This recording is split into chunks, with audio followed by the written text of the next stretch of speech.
নির্বাচন মানেই পোস্টারের ছড়াছড়ি। ত্রয়োদশ জাতীয় সংসদ নির্বাচনে পোস্টারের ব্যবহার একেবারেই নিষিদ্ধ।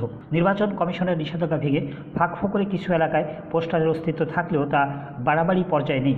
এবার ডিজিটাল প্রচারণায় ঝোঁক বেশি। এতে শীর্ষে রয়েছে সামাজিক যোগাযোগ মাধ্যম ফেসবুক। স্থানীয় সরকার ও নগর পরিকল্পনাবিদরা বলছেন, বিশ্বের উন্নত অনেক দেশেই নির্বাচনে পোস্টার ব্যবহার হয় না। সেসব দেশে নির্বাচন কমিশনের তরফে সুনির্দিষ্ট জায়গা করে দেওয়া হয়। প্রার্থীরা সেখানে গিয়ে প্রচারণা ও সভা সমাবেশ করেন। নির্বাচনী প্রচারণা ও পর্যবেক্ষণ নিয়ে কাজ করা প্রতিষ্ঠান ডেমোক্রেসি ইন্টারন্যাশনাল জানান, এবার মাইকিং আগের চেয়ে কম মনে হচ্ছে। তবে বেশি যেটা চোখে পড়ছে তা হলো প্রার্থীরা ভোটারের ঘরে ঘরে যাচ্ছেন। এবার বিলবোর্ড ব্যবহারের সুযোগ থাকলেও তা সহজে ব্যবহার হচ্ছে না।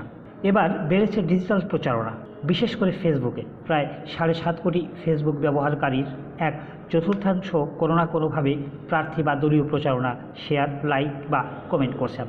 কেউ কেউ প্রতিদ্বন্দ্বী প্রার্থী সমালোচনাও করছেন।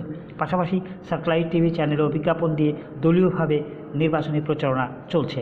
কোনো প্রার্থী নির্বাচনী এলাকায় একক কোনো জনসভা একসঙ্গে 3টির বেশি মাইক্রোফোন বা লাউড স্পিকার ব্যবহার করতে পারবেন না। তবে এবার মাইকের ব্যবহার আগের নির্বাচনের চেয়ে কম।